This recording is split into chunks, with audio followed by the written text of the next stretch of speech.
తెలుగు శ్రోతలందరికీ నమస్కారం అండి. మన అలనాటి కథలు ఎవర్ గ్రీన్ స్టోరీస్ ఛానల్కి మీ అందరికీ స్వాగతం. అపరంజి నవల వింటున్నామండి. రచన శ్రీమతి మాదిరెడ్డి సులోచన గారు. ఇక ఆలస్యం చేయకుండా మనం కథలోకి వెళ్ళిపోదామండి. వీడియో చూసిన వెంటనే లైక్ చేసి షేర్ చేసి తప్పకుండా సబ్స్క్రైబ్ చేసుకోండి మన ఛానల్ని. బెల్ ఐకాన్ యాక్టివేట్ చేసుకోండి. క్లాసులు అయిపోయాక అతను ఆమెను బ్యూటికో ఎవెన్యూలో దింపేసి వెళ్ళిపోయాడు. ప్రక్కనే ఇంగే ఎవెన్యూ ఉంది. అతనికి ఇల్లు అక్కడ దొరికింది. అతను రోజు వచ్చి 2 కార్లు ఎందుకని తన కారులోనే తీసుకువెళ్ళేవాడు. వద్దనలేని పరిస్థితి. సభ్యత కాదు, స్నేహాలు బంధాలు పెంచుకోవాలని లేదు. బేడీ కూడా మైకెల్లా అభిమానంగా ఉంటాడు. ప్రేమ ఆరాధన అనే ప్రశ్న కూడా రాదు. అతను వివాహితుడు. అనుకోకుండా అలా పెరుగుతూనే ఉంటాయి స్నేహాలు. ప్రతి వీకెండ్కు ప్రేమ్ కృపాకర్ రమ్మంటారు. తనకే వెళ్ళబుద్ధి కాదు. ప్రేమ్ ఇంట్లో రుసరుసలు, కృపాకర్ ఇంట్లో డబ్బు కాపీనని చూస్తుంటే విసుగు వేస్తుంది. అప్పుడప్పుడు పిల్లల కోసం వెడుతుంది. వాళ్లతో కాలక్షేపం చేయటం అంటే ఆమెకెక్కడలేని సరదా. వాళ్ళు వస్తారు. శనివారం బద్ధకంగా లేచి టీ త్రాగుతూ చిడోడా టోంగా భాషలో పాడుతున్న పాటలు వింటుంది. నువ్విలా పనిచేస్తే మీ అమ్మా నాన్న అవమానంగా భావించరా చిడో? వాళ్ళకేం అవమానం మేడం? ఆమెకు మొగుడు, అతనికి పెళ్ళాం ఉన్నారు. అసలు వాళ్ళెందుకు విడిపోయారు? మా నాన్న బాగా తాగుతాడు. తాగొచ్చి కొట్టేవాడు. నువ్వొక్కడివేనా పుట్టింది? లేదు, నాకో చెల్లెలుండేది, ములేలా అని. ఎంత అందంగా ఉండేదని మేడం. అతని కళ్ళు నీటితో నిండాయి. ఏమైంది? మా అమ్మ పెళ్లి చేసుకున్నాక మా అమ్మమ్మ ఇంట్లో ఉన్నాము. మా తాత కూడా. అమ్మకు మారుటి తండ్రి.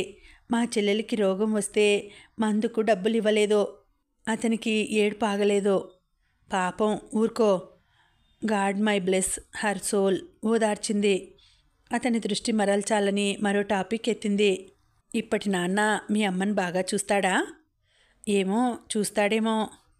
చిడో, ఈ ఇండ్లలో సర్వెంట్ క్వార్టర్స్ వెనకవైపు ముఖం చేసి ఉంటాయి. ఎందుకు?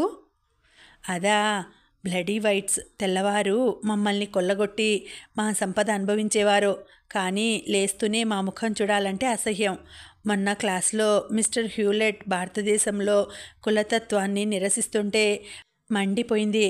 వీళ్ళ రేషలిజం కన్నా అమానుషత్వం ఏం ఉండదు. చిడో కళ్ళల్లో కసి, కోపం కనిపించాయి. అయినా తెల్లవారంటే మీకింకా మోజే. వాళ్ళు విడిచిన బట్టలకు ధర పెట్టి కొంటారు. పవిత్రమైన వస్త్రాలుగా ధరిస్తారు. మేడం, మనసుకు పట్టిన బానిసత్వం ఒక్కనాటితో పోతుందా? రజనీకి గుర్తుకు వచ్చింది లలితమ్మ తెల్లదొరలు తెల్లదొరలు అనటం. ఆమె అంటే విద్యాహీనురాలు. కొందరు తన బడిలో కూడా వాళ్ళతో మాట్లాడితే జీవితం ధన్యమైపోతుందన్నట్టు చేస్తారు. రజనీ, నువ్వు వాళ్ళను లెక్క చెయ్యవు అంటూ తనకు హితవు చెప్పడానికి వచ్చారు. ఇలా హౌస్ బాయ్తో మాట్లాడుతుంటే కాలమే తెలియదు. హాయ్ మిస్ రజనీ, ఫామ్కు వెళ్ళి కూరగాయలు తెచ్చుకుందామా? బేడీ వచ్చాడు. నాకొక్కదానికి ఎన్ని కూరలు కావాలి? అయినా కంపెనీ కోసం వస్తాను, పదండి. లేచి బట్టలు మార్చుకొని వచ్చింది. అదేం, మీ శ్రీమతి రాలేదా? ఆమె ఇంకా నిద్ర లేవలేదు. చిడోడా బ్యాగులు తెచ్చి కారులో పెట్టాడు. మేడం, ఈ మాస్టారు మంచివాడు కాదు. మా జాతి అమ్మాయిలతో తిరుగుతాడు అన్నాడు అతి నెమ్మదిగా. చిన్నగా నవ్వి కారెక్కింది. ఫార్మ్లో దొరికిన కూరలు పండ్లు కొన్నారు. ఎప్పటికంటే కాస్త ఎక్కువే కొన్నారు. తను కృపాకర్ ఇంటికి వెడుతుంది. తీసుకువెడదాం అనుకుంది. మీరు ఎప్పుడూ కొనటమే కానీ ఫామ్ తిరిగి చూడలేదు కదూ అన్నాడు బేడీ. ఇక్కడ క్యాంటీన్ కూడా ఉంది. కాస్త ముందుకు నడిచాక అన్నాడు. ఐసి. ఆమె విరగబూసి కాసిన కమలా ఫలాల కేసు చూసింది. చిన్న చిన్నవి కానీ తీయగా ఉంటాయి. ఆ తర్వాత అరటి మొక్కలు, తీరుగా కత్తిరించిన బోగన్ విల్లాలు. ఒకటేమిటి, తెల్లవారి నుండి చాలా సక్రమమైన పద్ధతిలో పనిచేయడం నేర్చుకున్నారు. చిన్న ఉపవనం, దాని చుట్టూ దట్టమైన క్రోటన్స్ ఉన్నాయి. రండి, ఇక్కడ కూర్చుందాం. బేడీ నడుస్తున్న దిక్కు చూసింది. అక్కడ చిన్న కార్పెట్టు పరిచి ఉంది. దానిపై 2 బీర్ సీసాలు, చిప్స్ పెట్టి ఉన్నాయి. ఆమెకు కొంచెం అర్థమైంది. బేడీ అమ్మాయిలతో వస్తాడని, అక్కడి వారు అతనికి ఏర్పాటు చేస్తారని అర్థమైపోయింది. అబలలా అరుస్తుందా తను? అక్కడే ఆగిపోయారేం? అందమైన ప్రదేశాన్ని చూస్తున్నాను, అందుకే ఇక్కడికి తీసుకువచ్చాను అన్నాడు. వచ్చి కొద్ది దూరంలో కూర్చున్నది. తీసుకోండి. నాకు బీర్ అలవాట్లేదు. నమ్మమనేనా? అతను అదో రకంగా నవ్వాడు. నమ్మకపోయినా నాకేం నష్టం లేదు. మిస్టర్ బేడీ, మీరింకా చాలా నమ్మరు. రజని పవిత్రంగా ఉందన్నా నమ్మరు. ఇప్పుడే కోక్ తీసుకుని వస్తాను. ఆమె లేచింది. ఆమె సోయగాలను చూస్తూ ఆమె అక్కడి నుండి కీస్ తీసుకుపోయిందని గమనించలేదు అతను. రజని కారు తెచ్చి కూరగాయలు తన ఇంట్లో వేసి మెల్లగా వాళ్ళింటికి తీసుకుపోయింది. మా వారేది? మిస్సెస్ బేడీ ఆదుర్దాగా అడిగింది. మిస్సెస్ బేడీ, మీ వారు ఫార్మ్లో అమ్మాయిల వేటలో ఉన్నారు. వెళ్ళి పిలుచుకురండి. కాస్త నిద్రమత్తు వదిలించుకొని ఆయన వెంట వెడుతూ ఉండండి అని కారు అక్కడ వదిలి కీస్ ఆమెకిచ్చి తన ఇంటికి వచ్చి సామాన్లు సర్దుకొని కృపాకర్ ఇంటికి ప్రయాణమైంది. సోమవారం సాయంత్రం మామూలుగా అడల్ట్ ఎడ్యుకేషన్ సెంటర్లో బేడీని విష్ చేసింది. అతని కళ్ళు కసిని క్రక్కినట్టు అసహ్యంగా ఉన్నాయి. ఏం, ఆ మైకేల్ పాటి చెయ్యనా? షటప్. ఇంకా నీలో ఏదో మంచితనం ఉంది. క్షమార్పణ చెబుతావనుకున్నాను. ఉత్త అనాగరికుడివి. మైక్కు ఉన్న సుగుణంలో ఒక్కటి లేదు. అతను హద్దు మీరి ఒక్క మాట మాట్లాడలేదు. నాకంతా తెలుసు. అందని ఆడదాని గురించి ప్రతి మగాడు ఇలాగే అంటాడు మిస్టర్ బేడీ. నేనేమిటో ఇక్కడ ప్రతి పిల్లవాడికి తెలుసు. ఒక్క రిపోర్టు చాలు నిన్ను మూటా ముల్లెతో భారతదేశం పంపడానికి. అది నీ తరం కాదు. ఛాలెంజ్ చేయకండి. ఇక్కడ సెక్స్ గురించి పట్టించుకోరు. కానీ బలవంతంగా అనుభవించబోయి స్త్రీలను అవమానిస్తే మాత్రం సహించరు. అవి కాక మిమ్మల్ని రిపోర్ట్ చేయడానికి మీరు మగన్ భాయ్కి ఇచ్చిన చెక్కు చాలు. డబ్బు లేకుండా చెక్కు ఇవ్వడం ఇక్కడ నేరం తెలుసా? బేడీ ముఖం నల్లబారిపోయింది. రజని చిన్నగా నవ్వుకుంది. అతను చెరచెరా వెళ్ళిపోయాడు. 4 రోజుల తర్వాత అతను వచ్చి క్షమార్పణ కోరాడు. That's all right. Mister Bedi, మీతో మాట్లాడిన ప్రతి స్త్రీ మీకు లొంగిపోతుందనుకోవటం పొరపాటు అన్నది. సారీ అన్నానుగా, మీరు మునిపట్లాగే ఉండండి అన్నాడు బ్రతిమాలుతున్నట్టు. సరే అన్నది నవ్వుతూ. ఇద్దరూ క్లాస్ రూమ్ వైపు వెళ్ళిపోయారు. జాంబియాలో ఉన్న యుఎన్ఓ ఆఫీసులో సెక్రటరీగా చేరింది రజని. యుఎన్ఓలో ఉద్యోగం అంటే ఓ వరంగా భావిస్తారు అందరూ. అందుకే అన్ని దేశాల వారు, అందమైన వారు వచ్చారు ఇంటర్వ్యూలకు. 60 మందికి ఇంటర్వ్యూ కార్డు పంపితే 2 ఎన్నుకున్నారు. ఒక ఆమె ఇటాలియన్ అమ్మాయి లిండా, రెండో క్యాండిడేట్ రజని. ప్రేమ్, కృపాకర్ అభినందించడానికి వచ్చారు. 2-3 రెట్లు జీతం ఎక్కువ. ఒక్క కాంట్రాక్ట్లో 2 లక్షలు మిగలవచ్చు అన్నది భారతి. చాలా డ్యూటీ ఫ్రీ వస్తువులు కొనవచ్చటగా. నాకైతే ఓ కెన్వుడ్ చెఫ్ మిక్సీ కొనివాళ్ళమ్మా ఈ మరదలా? క్లారా అడిగింది. వారి మాటలకు నవ్వుకుంది రజని. వదినా, జీతం ఎక్కువ వస్తుందని కానీ వస్తువులు దొరుకుతాయని కానీ చేరలేదు. ఎందుకో ఒకే రకం జీవితంతో విసుగు వస్తుంది. ఐ వాంట్ సమ్ చేంజ్ అన్నది గాద్గదిగా స్వరంతో. ఆమెకు చాలా బాధగా ఉంది. డబ్బుతో ముడివేసి ప్రతివారు ఆలోచిస్తారు. ఒక్క డాడీ మాత్రం నన్ను అర్థం చేసుకుంటారు అనుకుంది. ఆమె లూకాసాలో ఉంటూ అన్నతో వేరుగా ఉండాలంటే బాధగా ఉంది. అన్నయ్య, మాకు యుఎన్ క్వార్టర్స్ ఉంటాయి. చూశానమ్మా తల్లి, అద్దాల మేడలుంటాయి. నీకేం, నిజంగా అపరంజివే అన్నది భారతి. సగం అభినందనతో సగం అసూయతో నవ్వుకుంది రజని. డ్యూటీలో జాయిన్ అయింది. ప్రెసిడెంట్ ఎవెన్యూలో అందమైన చిన్న కాటేజ్ అలాట్ చేశారు. ప్రక్కనే పెద్ద పెద్ద ఇళ్ళున్నాయి. అవి కుటుంబాల కోసమట. బ్యాచిలర్స్ కాటేజెస్ ఓ 5-6 ఉన్నాయి. లిండాకు 3 ఇళ్ళ అవతల దొరికింది కాటేజ్. మనకు సపరేట్ కాటేజెస్ ఎందుకు, కలిసి ఉందాం అన్నది. వద్దు లిండా, కలిసి ఉండకపోయినా పర్వాలేదు. కలిసి తిరగొచ్చు, కలిసి భోజనం చేయొచ్చు. కానీ ఒక చోట ఉంటే నీ ఫ్రెండ్స్ వస్తే నాకు ఇబ్బంది అన్నది. ఒక బెడ్రూమ్, ఓ గెస్ట్ రూమ్ మాత్రమే ఉన్నాయి. ఆమె లుయాంషా నుండి వచ్చేస్తుంటే చిడోడా వచ్చేశాడు. నీ ఆరాధకుడు అంటూ అందరూ ఎగతాళి చేస్తారు. చిడోడా తొట్లు, సిమెంట్ కుండీలు అటూ ఇటూ జరుపుతుంటే బయట నిలబడింది. Good evening. తలెత్తి చూసింది. పరిచయస్తుల్లా ఉన్న ఓ 30 ఏళ్ల వ్యక్తి కనిపించాడు. మిమ్మల్ని ఎక్కడో గుర్తు చేసుకోసాగింది. భలేవారే, స్వచ్ఛమైన తెలుగులో ఆఫీసులో పలకరించాను. పక్కున నవ్వాడు. ఓ, మిస్టర్ లక్ష్మణ్. ధన్యవాదాలు నా పేరు గుర్తున్నందుకు. మరోసారి నవ్వాడు. అతని నవ్వు సమ్మోహనంగా ఉంటుంది. మరీ మరీ చూడాలనిపిస్తుంది. లేదండి, ఒకేసారి మిమ్మల్ని చూశాను. నేను మాత్రం మిమ్మల్ని చాలాసార్లు చూశాను. ఎప్పుడు? నిన్ననే అందమైన వస్తువులను మరీ మరీ చూడాలనిపిస్తుంది కదా. ముఖస్తుతి బాగా చేస్తారే. అన్యాయమైన ఆరోపణ, ఎవరినైనా అడుగుదాం అన్నాడు. అంత పని వద్దులేండి, రండి టీ తీసుకుందాం. ఊహూ, ఈ ఎవెన్యూకు మీరు కొత్తవారు, నేను పాతవాడిని, అందుకని మీరే నా అతిథి. సరే చిడోడా, ఇల్లు చూస్తుండు. గేటు తీసుకుని అతని గేట్లోకి వెళ్ళింది. స్వాగతం సుస్వాగతం. భలే నటుకులు. నవ్వుతూ అతని వెంట లోపలికి వెళ్ళింది. అద్దంలా అందంగా ఉంది. ఇంట్లోకి వెడుతుండగానే ఎదురుగా కనిపించే అద్దాల షోకేసులో అక్కడ దొరికే రాగి వస్తువులన్నీ అందంగా అమర్చి ఉన్నాయి. జెడ్సీ, బీజెడ్ ఒకే షాపింగ్ సెంటర్లో దొరికే వస్తువులన్నీ మీ షోకేస్లో ఉన్నట్టున్నాయి అన్నది. నాకున్న పాస్ట్ టైం షాపింగ్ చేయడమే. నాకు షాపింగ్ అంత బోరు మరొకటి లేదండి. కావలసినవి ఇంట్లో అనుకుంటాను, అవి కొనుక్కొని వచ్చేస్తాను. కొందరు షాప్ అంతా గాలించి జల్లించి మరీ తెచ్చుకుంటారు. అయితే మనిద్దరం భిన్న ధృవాలమన్నమాట. అందుకే ఆగిపోయారేం? అబ్బే ఏం లేదు, మొదటి రోజే చెంపదిబ్బ తినటం నాకంత ఇష్టం లేదు అన్నాడు. అతను ఆడవారి కన్నా ఎక్కువ ఇల్లు తీర్చిదిద్దాడు.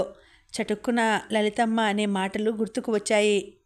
ప్రేమకేమీ తెలియదు మమ్మీ, వస్తువులు చిందరవందరగా పారేస్తాడు. మగాడిలో ఉన్న ఆ నిర్లక్ష్యమే సంసారం సక్రమంగా నడపడానికి దోహదం చేస్తుందే తల్లి. పని వచ్చిన మగాడితో కాపురం కత్తి మీద సాము అని.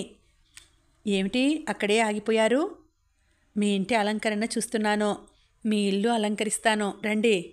మీది ఏ ఊరు? మీ ఊరే అనుకోండి, నష్టమేముంది? గలగలా నవ్వాడు. మా ఊరిలో మీలాంటి వారుంటే ఊరందరికీ తెలిసిపోతుందిలేండి. అంత పల్లెటూరా? మీ వాలకం చూస్తే ఇంకా మత్తు పానీయాలకు అలవాటు పడినట్లు లేదు. టీయా కాఫీయా? టీ చాలు. అతనే స్వయంగా టీ చేసుకొని వెండి పూత పూసిన లోహపు పాత్రలో పోసుకొని వేఫర్స్, చిప్స్ తీసుకొచ్చాడు. ఎందుకండి అనవసరమైన శ్రమ? కొన్నిసార్లు శ్రమ పడితే ఆనందం దొరుకుతుంది. ఇద్దరూ టీ తీసుకున్నారు. అతను యుఎన్ఓలో పనిచేసే పద్ధతులను గురించి చెబుతుంటే శ్రద్ధగా విన్నది. అలా కలుసుకుంటూ పలకరించుకుంటూ నెల తిరిగేసరికి మంచి స్నేహితులయ్యారు.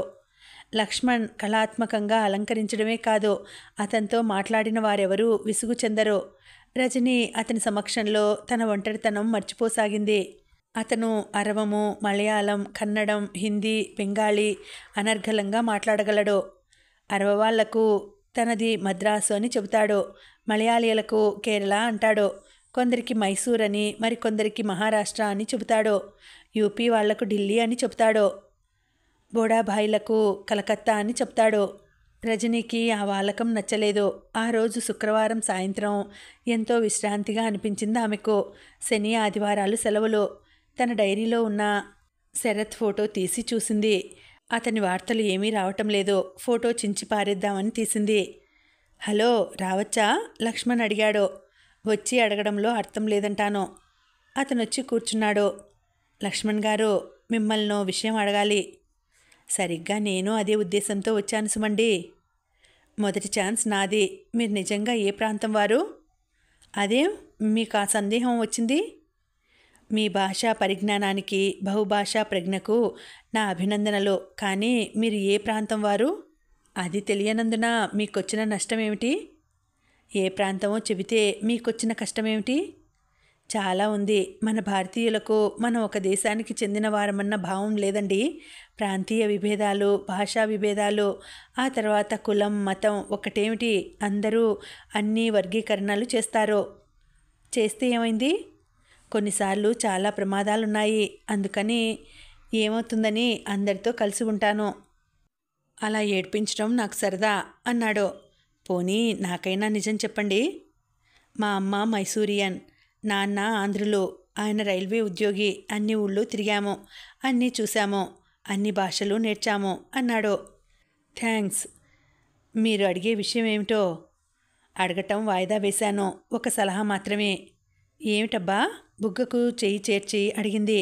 మీరు ఈ హెయిర్ స్టైల్స్ అన్నీ వదిలేసి చక్కగా ముడి చుట్టుకుని చీర, స్లీవ్లెస్ బ్లౌజ్ వేసుకొని ఒక చేతికి నిండుగా గాజులు, ఒక చేతికి వాచి పెట్టుకోండి. నిండుగా కాటుక చుక్కబొట్టు పెట్టుకోండి. నవ్వు ఆపుకుంటూ అడిగింది. అలంకరణ అంతా అయ్యాక ఒక్కసారి అద్దంలో మిమ్మల్ని మీరు చూసుకోండి. అదేంటి అలంకరణ చేసుకొని నన్ను చూసుకోక మిమ్మల్ని చూస్తానా అన్నది నవ్వేస్తూ. అతను వెళ్ళిపోయాడు. ఈ చనువు ఎక్కడికి వెడుతుందో ఆమెకు అర్థం కాదు. మర్నాడు ఆఫీస్కు తయారవుతుంటే లక్ష్మణ్ చెప్పిన విషయం గుర్తుకు వచ్చింది. జయాకర్ రావు క్రిస్మస్కు పంపిన కాశ్మీర్ చీర తీసింది. అటు తిప్పి ఇటు తిప్పి ఎస్ ఆకారంలో ముడి చుట్టుకుంది. చీర కట్టుకుని ఎర్రని గాజులు చేతులకు వేసుకుని చిన్న చుక్కబొట్టు పెట్టుకుంది. నిజంగా అతను అన్నట్టు తన రూపం తనే చూసుకుంటూ ఉండిపోయింది. మేడం, కారు తుడిచాను, చిడోడా వచ్చి చెప్పాడు. Thanks Chido. కిటికీలో నుండి లోపలికి వచ్చిన గులాబీ కొమ్మ నుండి పువ్వు తెంపుతూ అంది. మేడం, మనం బెంజ్ కారు కొన్నామని అందరికీ కన్నెర్రగా ఉంది. మరేం చేద్దాం? చెప్పలేనట్టు బుర్ర గోక్కున్నాడు. నవ్వి ఆఫీస్కు బయలుదేరింది. రిసెప్షన్ దగ్గర లక్ష్మణ్ నిలబడి ఉన్నాడు. రజనీని చూడగానే ప్రాణం నింపుకొని కాంతివంతమయ్యాయి అతని కళ్ళు. Hi Angel, good morning. ఇప్పటికే నాకు చాలా పేర్లున్నాయి, మరో కొత్త పేరు తగిలించకు. ఏమిటబ్బా? ఆమె చెప్పిన పేర్లన్నీ విన్నాడు. ఐసి, శరత్ చంద్రుడు మీ ప్రియుడన్నమాట. అతని కంఠంలో అసూయ గరగరమంది. నిట్టూర్చింది. అతను వస్తాడని నమ్మకం ఉందా? అన్నది కళ్ళు నీటితో నిండాయి. సారీ రజని, మృదువుగా చెయ్యి నొక్కాడు. ఆమె కళ్ళు ఒత్తుకుంది, మామూలుగా కావటానికి ప్రయత్నిస్తూ. మీరు సినిమాలకు కాస్ట్యూమ్ డిజైనర్గా పనిచేశారా? ఆమె మాటలు అర్థం చేసుకోవడానికి 1 నిమిషం పట్టింది. ఆ తర్వాత పెద్దగా నవ్వేశాడు. మరీ అన్యాయంగా మాట్లాడకండి. సినిమా వాళ్ళు ఇంత సింపుల్గా ఇంత అందంగా డిజైన్ చేస్తారా? నిజమే. తన సీట్లోకి వెళ్ళింది. సాయంత్రం ఇంటికి వచ్చేసరికి ప్రేమ్, అతని భార్య కూర్చొని ఉన్నారు పిల్లలతో. అరే, మీరెప్పుడు వచ్చారు? మాకు సెలవులు ప్రారంభం అయ్యాయి. అన్నయ్య ఇంటికి వెళ్ళి వస్తున్నాం. వాళ్ళు ఇక్కడికే వస్తున్నారు. భారతి స్వభావం తెలుసు కాబట్టి నవ్వుకుంది. వాళ్ళు టీ తాగుతుండగానే వచ్చారు కృపాకర్ కుటుంబం. ఏమ్మా మరదలా, ఓ వాషింగ్ మిషన్ కొనివ్వాలి, భారతి అడిగింది రాగానే. నీది వస్తుందని ఇంట్లో ఉన్నది అమ్ముకున్నది బేబీ. డబ్బంటే ఎంత పిచ్చో, క్లారా గుసగుసగా చెప్పింది. వదినా, నాకు కావలసినది తప్ప ఇతరుల కోసం ఒక్క వస్తువు కొనను. మీరేమనుకోవద్దు. ఎవరేమన్నా అనుకున్నా నా క్యాప్షన్ నాకున్నది, ఖచ్చితంగా చెప్పింది. భారతి ముఖం మార్చుకుంది. 2 రోజులుండి వెళ్ళిపోయింది. ప్రేమ్ దంపతులు సెలవులు అయ్యే వరకు ఉంటామన్నారు. బాస్ పిలుస్తున్నారని ఆఫీస్ బాయ్ ముసుండా పిలిచాడు రజనీని. Yes sir. వెళ్ళి నిల్చుంది.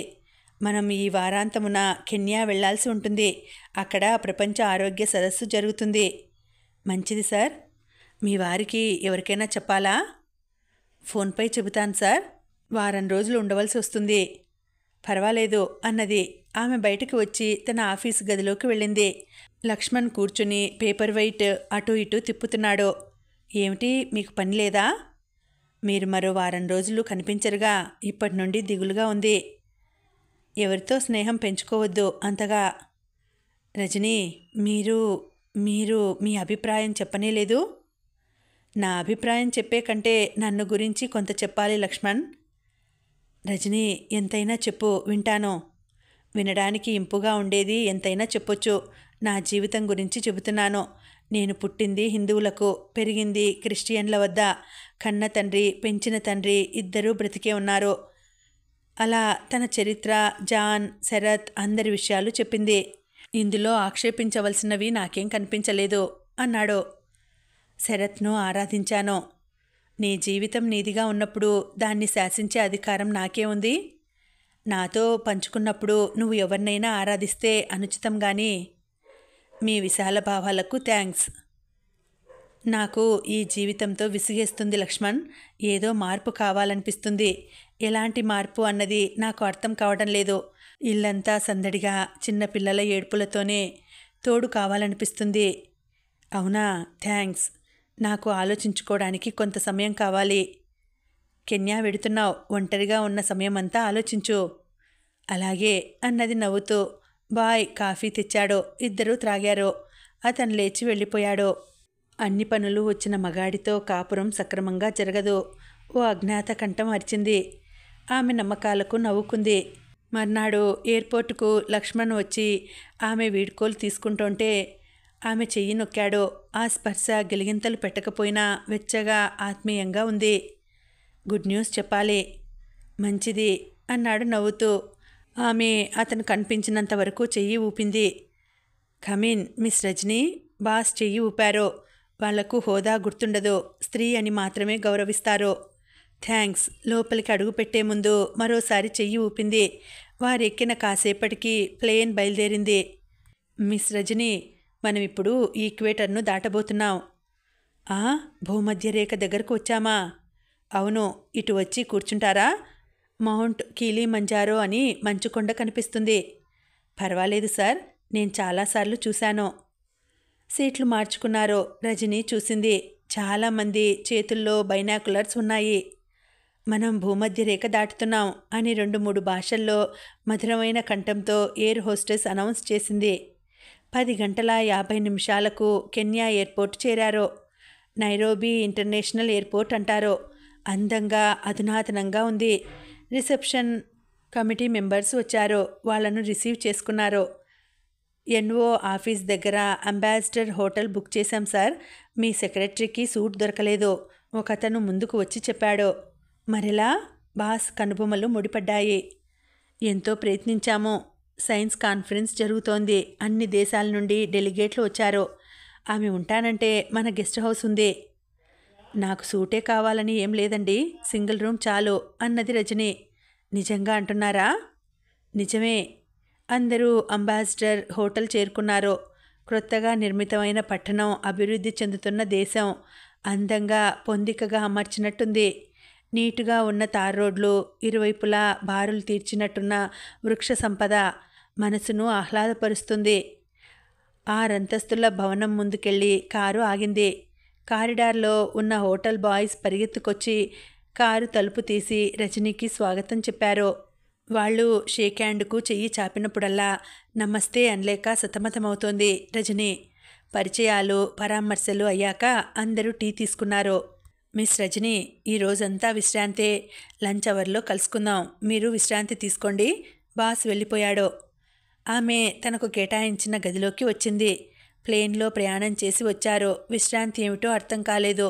బయట కలకలం వినిపించింది. సైన్స్ కాన్ఫరెన్స్కు సంబంధించిన టూరిస్ట్ బస్ వచ్చింది. డెలిగేట్లు వెళ్ళిపోయారు. తనకు ఎక్కడైనా తిరిగితే బాగుండునని ఉన్నది. ఒంటరిగా ఎలా? మేడం, బోరుగా ఉంది. బాస్ 15 ఏళ్ల కొడుకు వచ్చాడు. అతను తండ్రి వెంట కెన్యా చూడాలని వచ్చాడు. మీ అబ్బబ్బాయి ఏం చేస్తున్నారు? వాళ్ళు తల్లిని అమ్మమ్మ అని, తండ్రిని అబ్బబ్బా అని అంటారు. త్రాగుతున్నారు. మేడం, మనం నైరోబీ పట్టణం చూసి వద్దామా? అన్నాడు ఆసక్తిగా. ఆ కుర్రాడు వారి నేషనల్ డ్రెస్ వేసుకున్నాడు. బార్డర్ చేతులకు క్రిందికి వస్తుంది.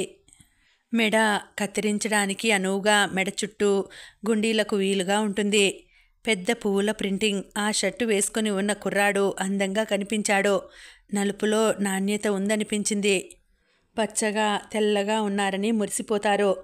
ఈ కుర్రాడి ముఖం ఎంత అందంగా ఉంది అనుకుంది. మాట్లాడవేం మేడం? పద కౌండా. ఇద్దరూ బయటికి వచ్చారు. అక్కడున్న డ్రైవర్ని లేపారు. నైరోబీ నగర వీధులన్నీ తిరిగారు.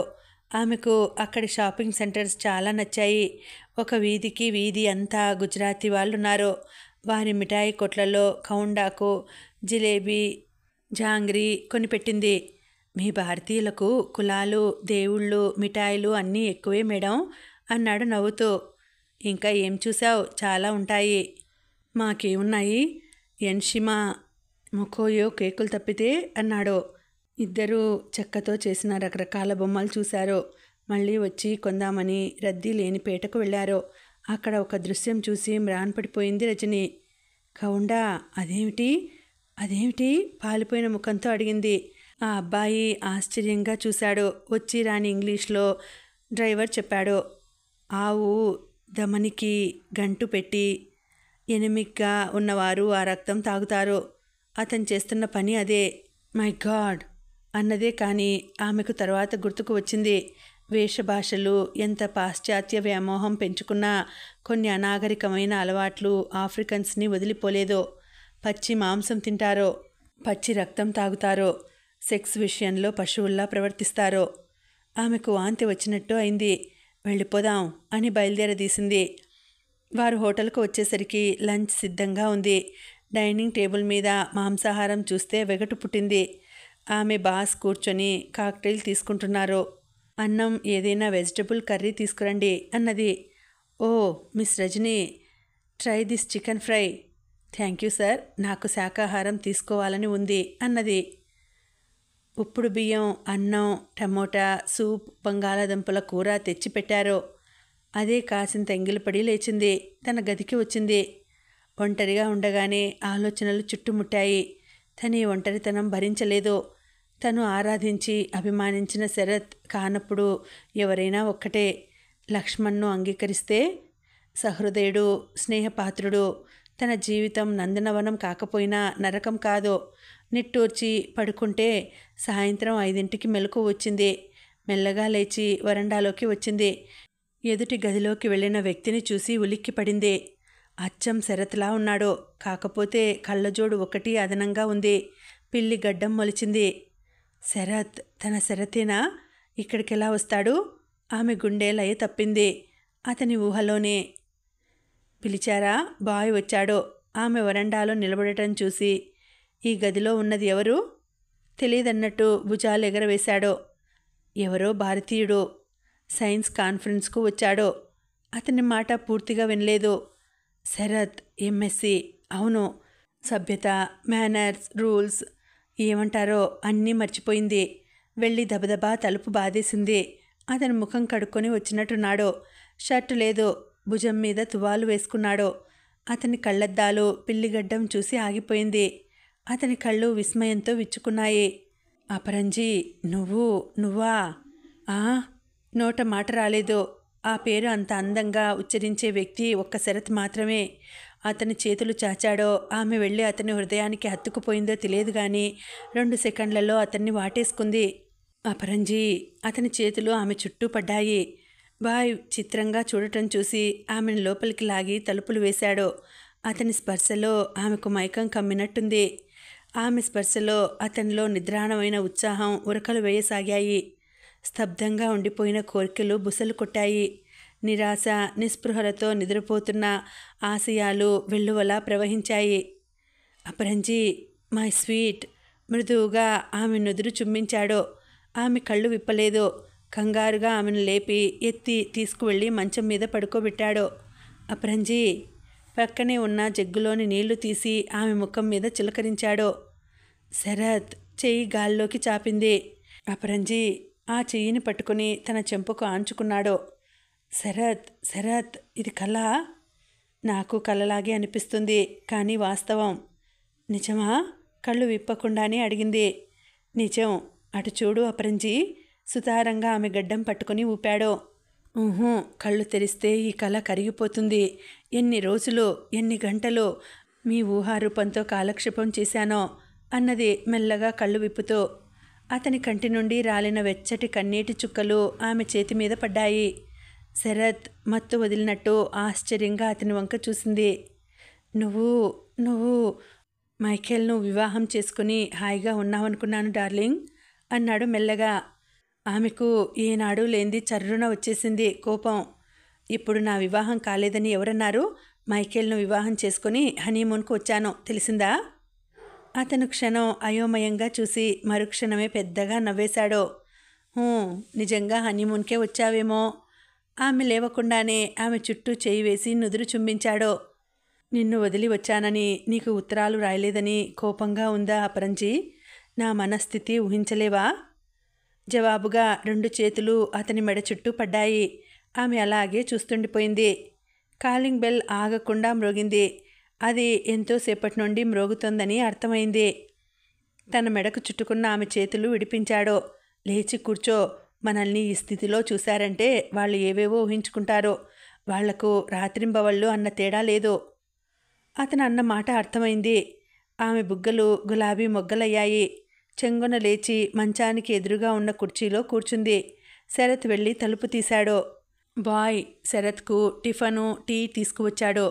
మరో టీ ఆర్డర్ ఇవ్వబోయాడు. మై గాడ్, ఈ పాట్ టీ నువ్వు తాగుతావా? చాలు అన్నది. బాయ్ ఆశ్చర్యంగా చూసి వెళ్ళిపోయాడు. నా పెళ్ళి అయిందంటే నమ్మకం కుదరడం లేదా? అతను గర్వంగా తల ఎగిరేసి వచ్చి మంచం మీద కూర్చున్నాడు. నీ గురించి నాకు బాగా తెలుసు. వివాహమైతే వివాహ ధర్మానికి కట్టుబడే విఘ్నురాలివి అవుతావు గాని వివసురాలివి కావు. అతని నమ్మకానికి ఆమె కళ్ళు చెమర్చాయి. అందుకేనేమో అతనంటే అజ్ఞాతంగా అంత అభిమానం ఉండేది తనకు. అతను టీ కలుపుతున్నాడు. రజనీ లేచి వచ్చి అతని ప్రక్కన కూర్చుంది. ఇద్దరూ చెరో సిప్ తీసుకుంటూ టీ తాగారు. శరత్ అతని భుజం మీద తల వాల్చింది.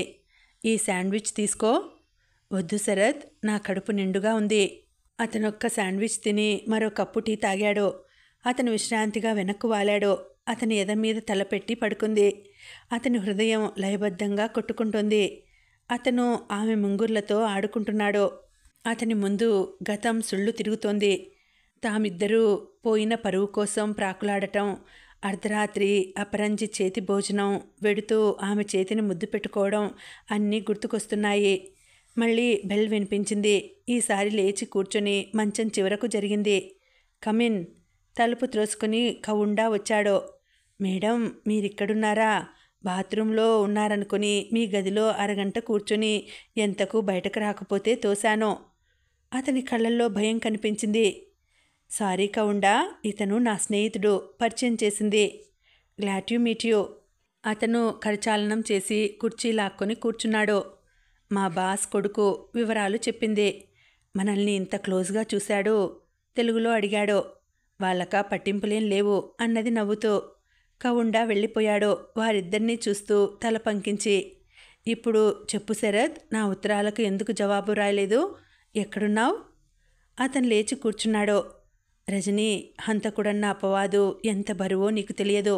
ఎన్నోసార్లు నీ చల్లని ఒడిలో తప్ప నా బాధలకు, నా సమస్యలకు విముక్తి లేదనుకునేవాడిని. మరెందుకు దూరం ఉండిపోయావు? నా దురదృష్టం నీకు అంటగట్టలేకపోయాను అన్నాడు ఇటు తిరిగి ఆమె ఒడిలో తలపెట్టుకొని పడుకొని. You silly. నిజంగా నా అదృష్టంపై నాకే నమ్మకం కలగటం లేదు. ఎలా నిన్ను కలుసుకున్నానో, ఎలా బ్రతికానో. ఇన్నాళ్ళు ఎక్కడున్నావు? జాన్, సుందరి కూడా బాధపడుతున్నారు. వాళ్లకు కొడుకు పుట్టాడట. తెలిసింది. ఆమె క్షేమ సమాచారాలు తెలుసుకుంటూనే ఉన్నాను అన్నాడు సంతోషంగా. ఫోన్ మోగింది. అలా పడుకునే చేయి చాచి అందుకున్నాడు. నీకు ఫోన్ ఇచ్చేశాడు. హలో. అలాగే. ఓకే. ఫోన్ పెట్టేసింది. ఎవరు? మా బాస్. రాత్రికి ఇక్కడ లోకల్ ఆఫీస్లో డిన్నర్ ఉందట. మరో గంటలో తయారవ్వమంటున్నాడు. సరే, రాత్రికి కలుసుకుందాం. నువ్వు ఉత్త దగాకోరివి. నేనొచ్చేసరికి పారిపోతే? గదిలో బంధించి తాళం వెయ్యి. బంధిస్తే హృదయంలో బంధించాలి గాని గదిలో కాదు.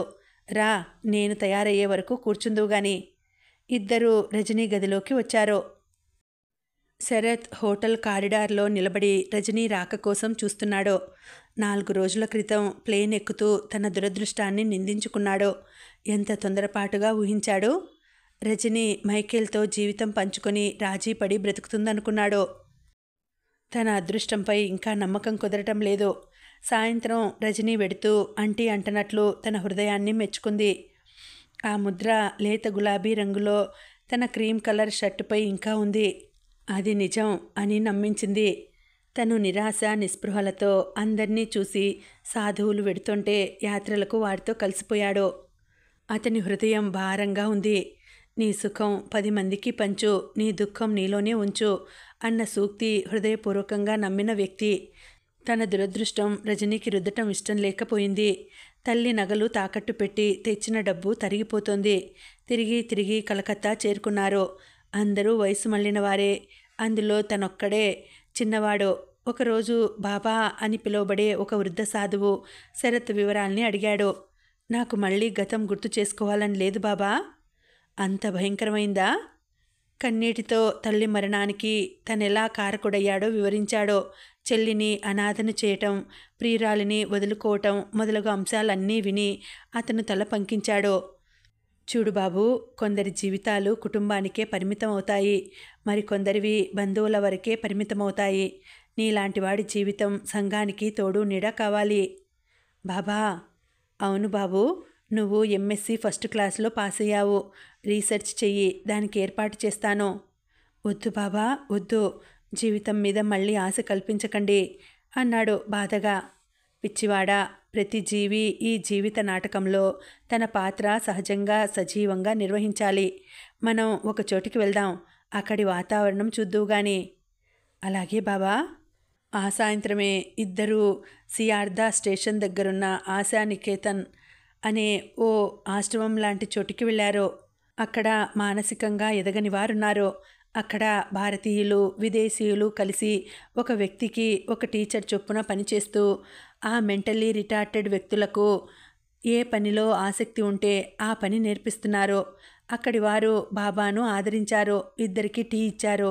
బాబా శరత్ను అక్కడి ఉపాధ్యాయులకు పరిచయం చేశాడు. బాబా, అతన్ని ఇక్కడ చేరుస్తారా? బాబా మొదటిసారిగా నవ్వారు. అతను మేధావి, బ్రతుకు పట్ల నిరాశ పెంచుకున్నాడు. మెదడు లేని వారికి కూడా సంఘంలో స్థానముంది. నీలాంటి వారు ఉపయోగకరమైన వారని తెలపడానికి తీసుకువచ్చాను. బాబా వాళ్లతో మాట్లాడుతుంటే వెళ్ళి అక్కడి విద్యార్థులను చూశాడు. ట్రయల్ అండ్ ఎర్రర్ పద్ధతిలో సిగరెట్స్ ప్యాక్ చేయడం, కాగితాల సంచులు చేయటం, చెక్క పలకలు ఒక పద్ధతిలో కోయటం చేస్తున్నారు. ప్రక్కనే వారిని గైడ్ చేస్తున్నారు. వాళ్ళని చూస్తుంటే ప్రతి వ్యక్తికి బ్రతికే హక్కు ఉందనిపించింది. అతనికి జీవితం మీద ఆశ చిగురించింది. బాబా ఎంత అనుభవజ్ఞుడు అనుకున్నాడు. ఆ మర్నాడే బాబా ఆదేశం ప్రకారం జేసీ బోస్ రీసెర్చ్ ఇన్స్టిట్యూట్లో అప్లై చేశాడు.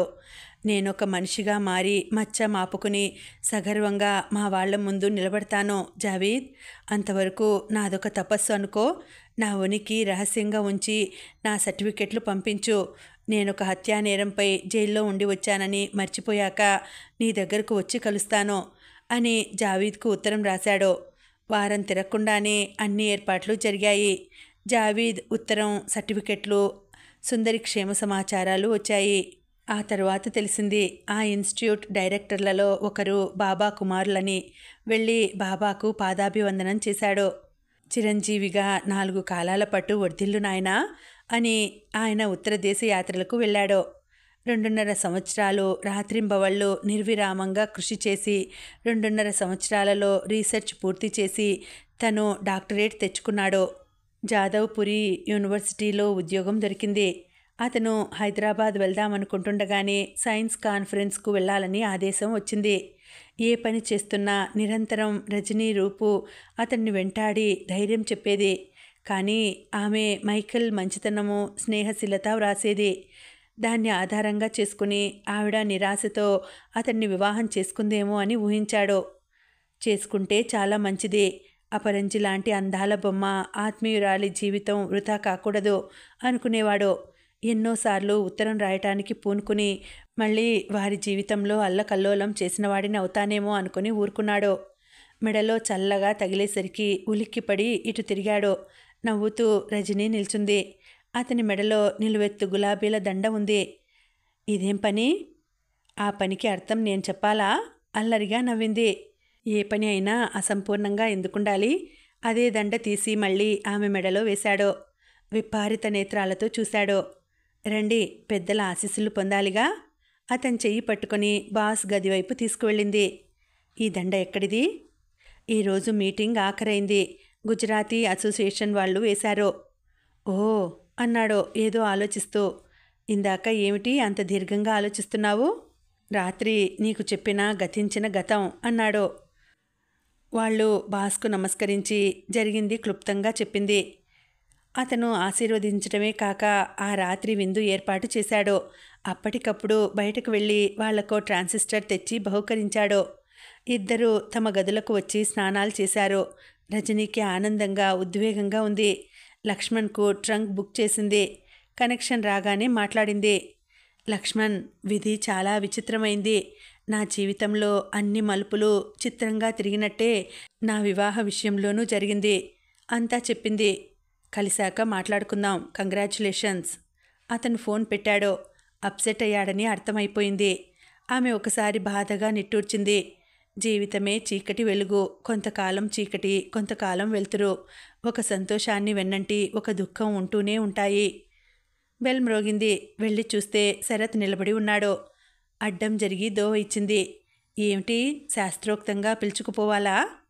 అతని కళ్ళల్లోకి చూసి కళ్ళు దాచుకున్నది. అతను ముందుకు వచ్చి ఆమె భుజాలపై 2 చేతులు ఆంచాడు.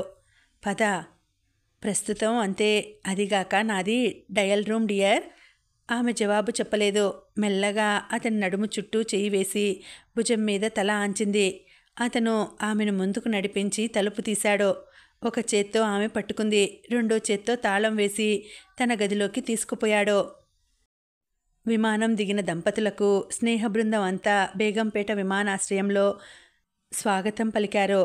అటు నుండి అన్నయ్య అంటూ సుందరి అన్న కౌగిలిలో ఒదిగిపోయింది. ఇటు నుండి రజని పరుగున వచ్చి డాడీ అని జయాకర్ చేతుల్లో వాలిపోయింది. God bless you my darling. సజల నేత్రాలతో జయాకర్ కూతురి నుదురు ముద్దు పెట్టుకున్నాడు. ఎలా ఉన్నారు డాడీ? ఇదిగో హాయిగా ఉన్నాను. నిరంతరం నీ గురించే ఆలోచించేవాడిని. బేబీ, నీ కేబుల్ చూసుకొని ఆనందంతో పొంగిపోయాను. నేను ఆ సంతోషంలో హార్ట్అటాక్ వస్తుందనుకున్నానే అమ్మాయి, లలితమ్మ అన్నది. ఓ అత్తయ్య, పాపం క్షమించుగాక. మా డాడీ క్షేమంగా ఉండాలత్తయ్య. లలితమ్మకు పాదాభివందనం చేసింది. నా తల్లి. ఆమె లేపి హృదయానికి హత్తుకుంది. ఆరెంజీ ఆరెంజీ, అక్కడ పూలదండ తతంగం ఉందమ్మా. గోపి వచ్చి పిలిచాడు. ఒరేయ్, ఇన్నేళ్ళైనా ఆరెంజీ అన్నమాట మరవలేదా? శరత్ వచ్చి గోపి భుజం మీద ఒక్కటిచ్చాడు. ఒరేయ్, పహిల్మాన్వని అంగీకరిస్తాను. ఈ దెబ్బలేమిట్రా? కన్నీరొస్తోందా? తుడుచుకో బాబూ. కిరణ్ రుమాలు అందించాడు. ఒరేయ్ శరత్ బచ్చా, నీ బావమర్ది జాన్గాడు అలిగాడ్రా, జావీద్ చెప్పాడు. ఎందుకు? శరత్ అటు వెళ్ళాడు. జాన్, జావీద్కు రాసి నీకు రాయకపోవటం తప్పేరా? నీవు ఏ శిక్ష విధించినా సిద్ధమే. జాన్ భుజాల చుట్టూ చేతులు వేశాడు. అయితే కోర్టువారు శిక్ష విధిస్తున్నారు. ఏడాది తిరగకుండానే వాడి కొడుక్కి ఓ కూతుర్ని కనిచ్చేయి, గోపి అన్నాడు. అందరూ గొల్లున నవ్వారు. జాన్ కూడా నవ్వాడు. నవ్వెరా మావాడు అంటూ నాట్యం చేసేవాడిని, కానీ ఆల్రెడీ ఆ నాట్యం సినిమాలో సత్యనారాయణ చేశాడు, కిరణ్ అన్నాడు. అతని మాట పట్టించుకోక శరత్ ఎటో చూశాడు. అందరూ అటు చూశారు. మాసిన గడ్డంతో ఒక చెయ్యి వేలాడుతుండగా కాలు ఈడుస్తూ ఒక వ్యక్తి వెడుతున్నాడు. ఎక్కడో చూసినట్టుందిరా అన్నాడు గోపి. మీ ముఖం, నాన్నగారు. శరత్ అందర్నీ తప్పించుకొని కార్లు దాటి అతన్ని చేరుకున్నాడు. నాన్నా. శాస్త్రిగారు ఆశ్చర్యంగా అపనమ్మకంగా చూశారు. అదేమిటి నాన్న పలకరించకుండా వెళ్ళిపోతున్నారు? శరత్, నీది ఎంత మంచి హృదయంరా. ఈ పాపిష్టివాడిని నాన్న అని పిలుస్తున్నావా? అతనికి కన్నీరు ఆగలేదు. అదేమిటి నాన్న అలా అంటారు? అక్కడ సుందరి, బావ ఉన్నారు. తెలుసు. అందుకే ఈ జీవితం అంతం చేసుకునే ముందు మీ అందరినీ ఒకసారి చూసిపోదామని ఆశగా వచ్చాను. అతను మాట్లాడుతుంటే మూతి వంకరగా కనిపించింది. అవేం మాటలు నాన్న, రండి. ఏ ముఖంతో రావాలరా? అతను కుమిలిపోయాడు. మదంతో దాన్ని చేరదీశాను. నన్ను సర్వనాశనం చేసింది. నా అజాగ్రత్త వల్ల దేవత లాంటి మీ అమ్మ పోయింది. జరగాల్సింది జరిగిపోయింది. విచారించి లాభం లేదు, రండి. అతన్ని నడిపించుకు వచ్చాడు. అప్పటికే సుందరి, రజని ఎదురు వచ్చారు. కన్నీటితో కూతుర్ని, కోడల్ని దగ్గరగా తీసుకున్నాడు. 2 కార్లలో, ఒక జీపులో అందరూ బయలుదేరారు. ఒరేయ్ పోలీసోడా, నిదానం రా తండ్రి, మేమంతా జీవితం బీమా చేయలేదు, భయంగా అరిచాడు కిరణ్. ఒరేయ్ అర్భకుడా, దిగి నడవరా. అదే భాయ్, కొత్త దంపతుల మీద దయతల్చరా. ఏమిట్రా మీ గోలా? నేను నా బెటర్ హాఫ్ హాయిగా కబుర్లు చెప్పుకోకుండా నా జీపు ఎక్కి పైగా కబుర్లు. జాన్ కోపం నటించాడు. ఒరేయ్, ఇంకా నీకు మీ ఆవిడకు కబుర్లేమిట్రా? ఇంకా అంటున్నావు, ఏమిటి కథ? స్నేహితుల గొడవ చూస్తుంటే మళ్ళీ విద్యార్థి దశ గుర్తుకు వచ్చింది. శరత్కు సుందరి, రజని వెనుక కారులో కూర్చొని కబుర్లు చెప్పుకుంటున్నారు. అందరూ వెళ్ళిపోయాక అర్ధరాత్రి దాటాక శరత్ గదిలోకి వచ్చాడు. అది ఒకప్పుడు జయాకర్ రావు, పద్మినీల గది. అలసటగా నిద్రపోతోంది రజని. శరత్ వెళ్ళి ఆమె నుదురు చుంబించాడు. అబ్బా, నిద్రొస్తోంది డార్లింగ్. ఆమె కళ్ళు విప్పనే లేదు. వివాహ తంతు మరి కాస్త ఉందిలే. కళ్ళు నులుముతూ లేచి కూర్చుంది. అతను పాతకాలపు చంద్రహారము, ఓ కంకణము ఆమెకిచ్చాడు. అబ్బా, నా పేరే అపరంజి అని పెట్టుకున్నావు. బంగారు ప్రక్కనుండగా ఇంకా ఇవెందుకు? అవి అమ్మ నగలు రజని, నా చిన్న కోడలికని చూపించేది. సారీ శరత్. చంద్రహారం మెడలో వేసుకుంది. కంకణం చేతికి పెట్టుకుని నిద్ర ఆపుకోలేక ఆవులిస్తూ అతని ఒడిలో వాలిపోయింది. శరత్కు ఆనందం మిన్నంటినట్టుంది. ఆ సమయంలో రావటం భావ్యం కాదని నిద్రాదేవి అతడు ఆహ్వానించినా రాక దూరంగా వెళ్ళింది. తోడు కోసం జోడును లేపక తప్పలేదు. శుభం సమాప్తం. మళ్ళీ వచ్చే వీడియోలో మరొక మంచి నవలతో కలుసుకుంటానండి. అంతవరకు సెలవు. నమస్తే.